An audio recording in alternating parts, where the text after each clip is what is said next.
One of the things that I am committed to is really working against poverty.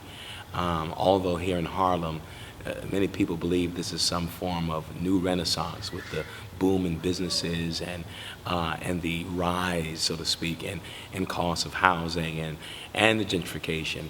But there is underneath the current the reality of poverty that often goes overlooked and not dealt with effectively because there's so much good coming at the moment. And when you think about poverty, there's certain ways that people come out of poverty. One is through education. The other one is through having adequate health care. And for me, I think one of the hallmarks of the president's tenure is the Affordable Care Act. It is designed to help people, I think, come out of poverty by having health care. Not only come out of poverty, but also increase wellness and health.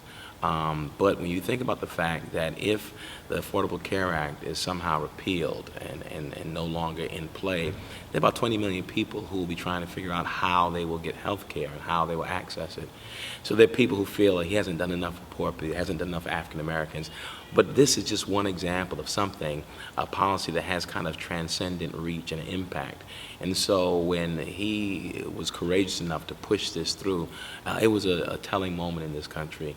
For so many who suffer without adequate access to health care, it was a transformative moment. And so that is one moment, other than the tons of historic moments because of the historic nature of his presidency, but that's one that stands out, especially for those of us who are fighting and working in the area of trying to eliminate poverty in so many ways.